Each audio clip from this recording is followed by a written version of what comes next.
da série É Possível, a gente vai começar a tratar de coisas mais práticas, dessas reflexões todas que a gente vem fazendo. E nesse vídeo, especificamente, eu proponho que a gente pense e converse um pouco sobre por que é tão difícil a gente mudar a nossa forma de reagir ao mundo e passar a agir sobre ele, agir às circunstâncias e aos estímulos que a gente recebe. Os estudos da psicologia e da neurociência vem demonstrando que uma das questões que impactam nisso de forma direta é simplesmente como nós somos. Somos como espécie, como o nosso cérebro funciona. O nosso cérebro ele tem uma capacidade que é conhecida de todos nós e que a psicologia, a neurociência vem estudando, que é a capacidade de automatizar determinadas ações e reações. Isso se exemplifica de forma muito clara quando você dirige.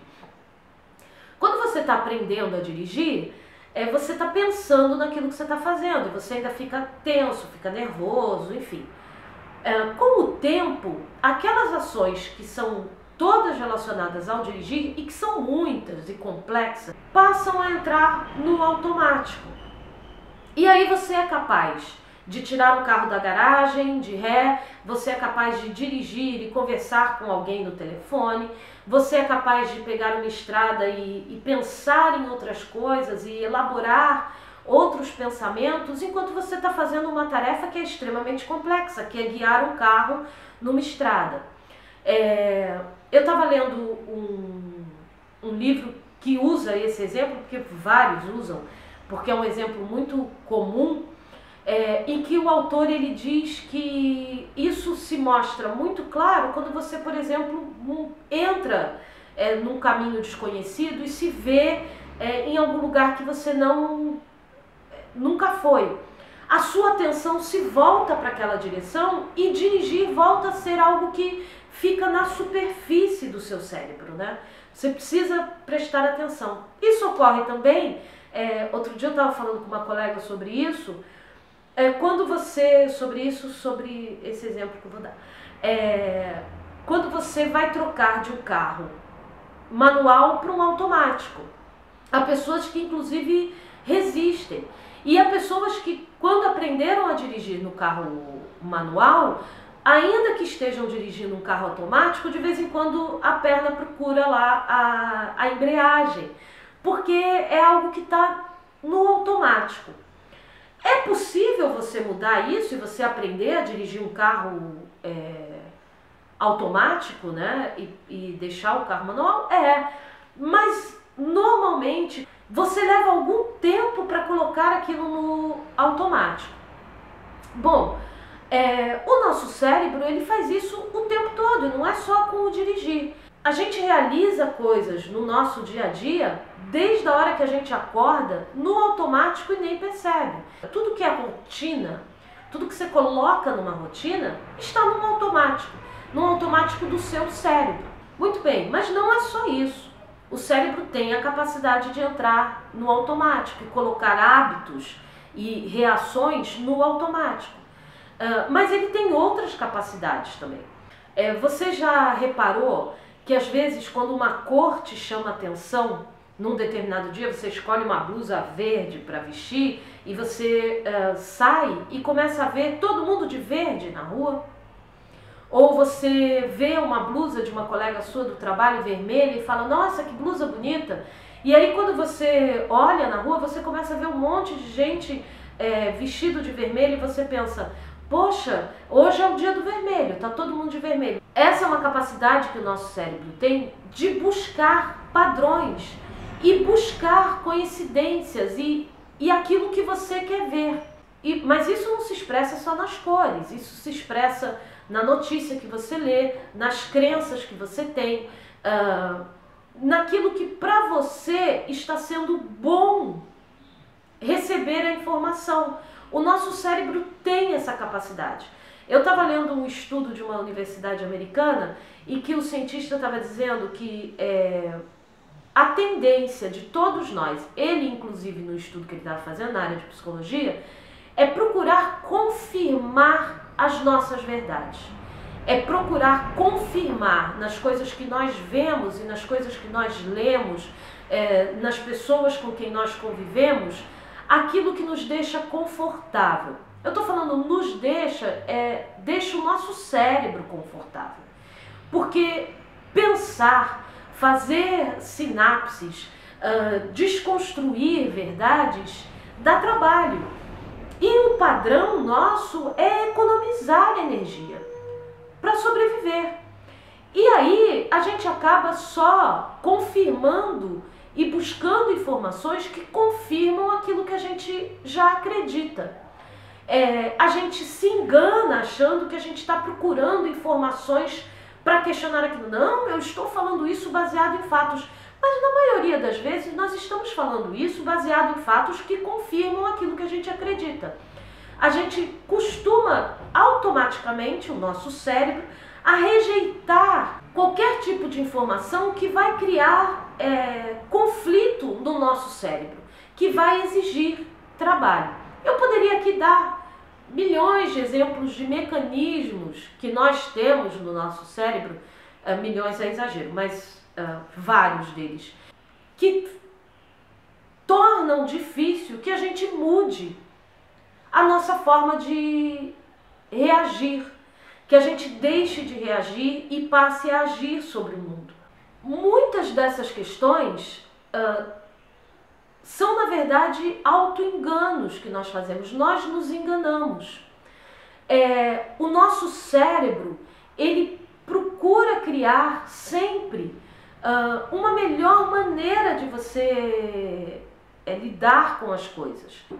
A gente supõe que a gente veja tudo, que a gente conheça, que não, eu sou uma pessoa bem informada, as minhas opiniões estão baseadas em questões muito objetivas e racionais, quando na verdade muitas coisas que nos influenciam nós nem temos noção que nos influenciam. Nós não temos isso num nível de racionalidade. Isso está lá naquela parte do nosso cérebro que é primitiva, que automatiza as coisas.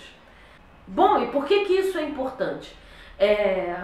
Existe um verso bíblico em que o apóstolo Paulo diz: aquilo que eu não quero fazer é isso que faço, e aquilo que eu quero fazer não faço. E aí ele fala da misericórdia divina pelo miserável homem que nós somos.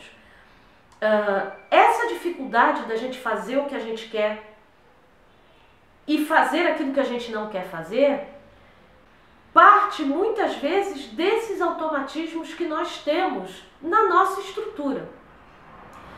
E o que nos permite e o que nós temos em nós para lidar com isso e para levar para essa parte que automatiza as ações e as reações aquilo que a gente quer fazer.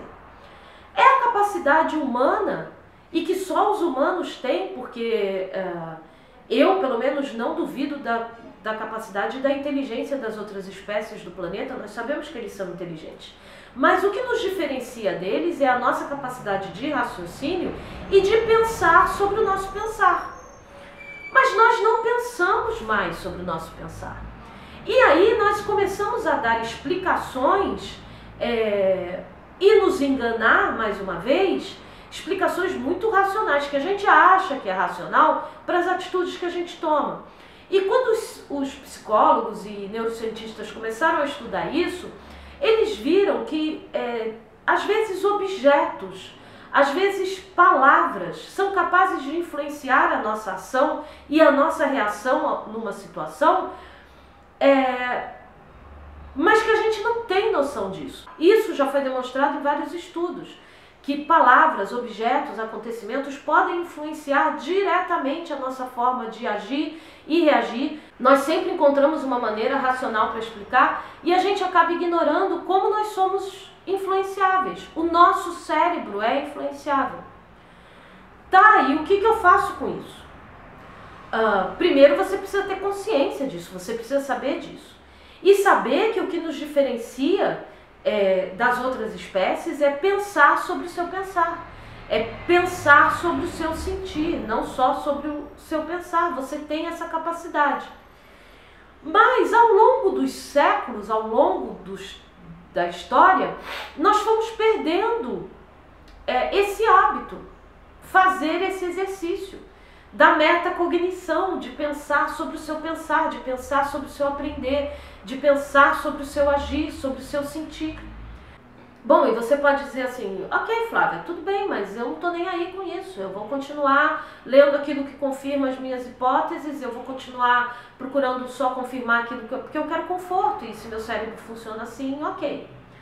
Bom, eu posso dizer para você que tem muita gente interessada que você pense assim. E aí são 3 coisas que eu quero levantar sobre essa questão do automatismo e por que é importante a gente pensar sobre isso. A primeira coisa é que nós vivemos numa sociedade capitalista, o mundo está organizado assim, eu não estou falando do Brasil, o mundo, o sistema econômico que hoje está vigente e que está com as suas bases fundadas em uma palavra. Ele depende disso para sobreviver, que é consumo. E vocês não imaginam como, muito antes dos neurocientistas, muito antes dos psicólogos começarem a estudar sobre isso, as pessoas que vendiam, os mágicos, os ilusionistas, já sabiam disso de uma forma empírica, como o nosso cérebro funciona. E como nós somos influenciados o dia inteiro nessa sociedade pro consumo. E para colocar as nossas satisfações e as nossas alegrias no consumo. Porque é o consumo que move essa nossa sociedade. Bom, um tempo atrás eu escrevi um livro e quando o livro ficou pronto, eu resolvi que eu ia vender o livro. Ah, legal. Mas eu nunca fui vendedora. E aí eu resolvi ler sobre venda. E sobre os processos de venda. Resolvi ler sobre venda na internet. Vocês não têm ideia da loucura que é. E não é que esteja errado, não é que eles estão... alguns estão falando e fazendo, sabendo o que estão falando e fazendo. Outros estão falando e fazendo porque funciona. E eles então dizem que é assim que a pessoa compra. E eles não percebem o nível de manipulação que existe na ação que eles estão fazendo. Então,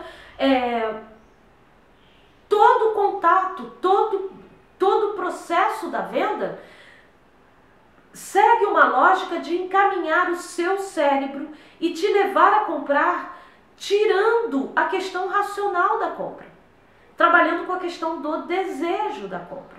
Inclusive, o lugar onde se coloca o botão de comprar nos sites. Existem estudos do marketing em que produtos que são colocados à direita, porque vai ser processado pelo lado esquerdo do cérebro, vendem mais do que produtos colocados à esquerda. E quando você fala com uma pessoa, tá, aqui tinha um produto, aqui tinha o mesmo produto, por que você pegou o da direita? Ela dá várias explicações racionais, não, esse é melhor, esse tá... Mas é o mesmo produto. Ela não consegue perceber que é o cérebro dela que está fazendo essa escolha, porque ela não conhece esse mecanismo do cérebro dela. Eu recomendo a leitura de um livro que fala sobre essas coisas e mais, e outras coisas de uma forma muito agradável e boa de ler, que é Você Não É Tão Esperto Quanto Você Pensa. Como nós nos autoiludimos. E aí você vive nessa constância. Só que para isso funcionar, e aí vem o segundo ponto que eu quero salientar, para isso funcionar, o seu cérebro precisa estar no automático. Você precisa estar naquela agindo de forma automática. Se você estiver pensando ativamente, racionalizando as coisas, você não vai ser influenciado por essas coisas. Para que você consuma seguindo essa lógica, você precisa estar no automatizado. E o que a nossa sociedade fez ao longo dos tempos numa ação direta na educação, nas informações que nos chegam. Nos encher de informação, nos colocar de uma maneira e não incentivar o pensar sobre pensar. Por isso a gente tem que tomar cuidado com o que a gente está dando para os nossos neurônios trabalharem. Porque eles vão trabalhar, eles vão fazer o papel deles. E se você está alimentando eles com coisa muito banal, ele vai criar uma determinada forma de agir banal e você vai entrar nesse ciclo. E às vezes você entra nesse ciclo sem perceber. Eu entro nesse ciclo sem perceber. Vivi muito tempo assim. E como o nosso cérebro busca encontrar respostas lógicas e confortáveis para nos manter bem, a gente cria respostas e motivos falsos para como a gente está se sentindo e para o que a gente está vivendo. E aí a gente começa a culpar a circunstância, a gente começa a culpar o outro, a gente começa a culpar tudo que é externo para justificar a forma como a gente está se sentindo, ou a forma como a gente está agindo. E na verdade, o único responsável é você. A gente tem que assumir essa responsabilidade. E eu sei que parece pesado isso, mas olha só, é libertador quando você assume essa responsabilidade. De que é você. De que você é responsável pelo que você pensa sobre você mesmo. E aí vem o terceiro ponto, porque à medida que a nossa sociedade foi se estruturando, foi caminhando, com foco na palavra consumo, e estimulando processos para estimular o consumo, de que nós não pensássemos sobre o nosso pensar, que a gente não refletisse sobre o nosso sentir, a gente foi se afastando do que a gente é. A gente foi criando falsas imagens, e falsas imagens que estão consolidadas, que estão lá, arraigadas no nosso cérebro e que estão determinando o nosso reagir ao mundo. E essas imagens, como a gente foi se afastando, como a gente não pensa mais sobre o que a gente é, a gente vai sendo levado pela circunstância, muitas vezes essa autoimagem é muito negativa. E esse é o grande perigo da gente parar de pensar sobre o nosso pensar e sobre o nosso sentir. Porque a gente começa a se afastar e ser levado para onde eles querem e tudo influencia o nosso cérebro. Então, quando você deixa as coisas te levarem, você vai para onde querem que você vá. E aí não é teoria da conspiração não, gente, é fato. A sociedade precisa consumir para se sustentar. Ou está acabando com o planeta, mas tem muita gente enriquecendo. Então, quando você não para pensar no seu pensar, para pensar no seu sentir, você se afasta de você e você começa a construir verdades falsas. Parece loucura isso, né? Verdades falsas, mas é isso. São inverdades. Você começa a lidar com crenças falsas sobre você mesmo e sobre o outro. A nossa sociedade, ela, em função de tratar sobre o consumo, ela abriu mão do nosso próprio bem-estar. Porque não importa, importa que você consuma.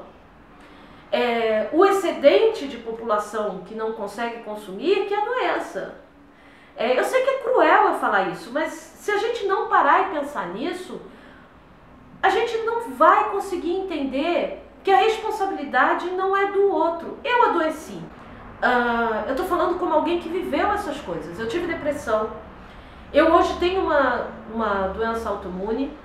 E no momento que eu me vi diante dessa situação é que eu percebi que ou eu assumia essa responsabilidade por mim, ou eu assumia isso, ou eu não ia dar conta disso, porque o outro não vai fazer por você. Nós precisamos do outro, precisamos. Eu vou falar disso um pouco mais à frente, mas o primeiro momento de maturidade que você alcança é você assumir responsabilidade pelo que você tem de bom, assumir responsabilidade pelo que você tem de ruim e conseguir olhar para os seus defeitos e pensar sobre eles e ter consciência sobre eles. E não culpar o outro, não culpar a circunstância, assumir essa responsabilidade. Quando você faz isso, você começa a desenvolver a capacidade de ser mais tolerante com você. De ser mais complacente, não é de ficar, coitada de mim, não. É dizer, mas tudo bem. Então vamos lá. Sou eu que estou assumindo, sou eu que estou fazendo, até onde eu vou, como eu vou. Mas você precisa pensar sobre o seu pensar, você precisa pensar sobre o seu sentir. E isso, para isso, você precisa perceber o que está no automático. E entender como é que você muda hábitos. Porque a maneira como você amarra o seu tênis, você pensa na hora de amarrar o tênis? Você pensa na hora que você vai comer? Você pensa na hora que você vai respirar? E eu estou aqui falando com vocês e ao mesmo tempo eu estou controlando a minha respiração e a minha deglutição, porque eu estou engolindo saliva e estou controlando isso. Se você está assistindo o vídeo até aqui, você também está controlando a sua paciência, respirando e engolindo, e sem pensar nisso, né? Mas os músculos que são envolvidos na respiração e na deglutição dependem de ordens do seu cérebro. É você que está controlando. As religiões orientais trabalham muito isso, o controle da mente através do controle da respiração, porque é algo que a gente faz o tempo todo, que a gente controla o tempo todo, mas que a gente abandona para a questão do automatismo, fica lá. E às vezes a gente abandona coisas muito importantes e coisas que não estão nos fazendo bem, e é possível você ficar bem. É possível você se sentir bem. Eu fiquei doente, mas hoje eu estou bem. E eu posso dizer isso com tranquilidade, porque eu estou. E assim, é possível quando você começa a tirar do automatismo as coisas que não são legais e substituir por coisas que são bacanas, a maneira como eu quero. E há formas de fazer isso. E é por isso que é tão importante você saber quais são os seus valores, o que de fato você valoriza. Você entender que circunstâncias podem ser modificadas se você for capaz de agir sobre as opções que elas te apresentam. Lembra que eu falei no vídeo anterior que o espaço que existe entre o estímulo e a resposta é aqui que a gente pode agir, que a gente pode escolher. Mas se a gente estiver no automático, a gente vai e não vai conseguir escolher. E o princípio é você saber que o seu cérebro pode estar agindo no automático. É você começar a perceber isso. É você começar a entender que você tem muita coisa que é explicação que você dá, mas que são explicações muito menos racionais do que você imagina. Não é à toa aonde os botões de compra estão colocados. Não é à toa a forma como os produtos são expostos para você. Não é à toa que uma propaganda diz para você que tem coisas que não tem preço, para outras todas existem Mastercard. Não é à toa que você está consumindo ou está pensando que você ficaria melhor se você tivesse um celular melhor, um tablet melhor, ou que seu filho estivesse numa escola diferente. Não é à toa. Essas coisas têm uma razão. E isso influencia tanto a gente, que se eu fizer uma pergunta do tipo, o que é mais saudável? Uma maçã ou uma barra de chocolate? Todas as pessoas vão dizer que é a maçã. A gente sabe que é mais saudável. Mas se eu perguntar para a grande maioria das pessoas o que você quer, uma maçã ou uma barra de chocolate? Independente se você está precisando perder peso ou não, a gente escolhe mais gostoso, a barra de chocolate. A gente se tornou incapaz de perceber que o mais gostoso é o mais saudável. Eu ainda como muito chocolate. Eu não estou falando me eximindo, né? E no próximo vídeo, por causa disso, a gente vai falar um pouco sobre autossabotagem, como esse automatismo, essas coisas influenciam na autossabotagem, e o que a neurociência tem visto sobre como os hábitos se estruturam, de uma forma mais cíclica mesmo, e como é que a gente pode mudar um hábito. Obrigado por você ter assistido, um abraço, até o próximo vídeo. Se você gostou, dá um joinha aqui embaixo, se inscreve no canal, curte a página lá no Face para acompanhar as postagens do blog também, que aí só rola por lá. E mais uma vez eu agradeço. Valeu!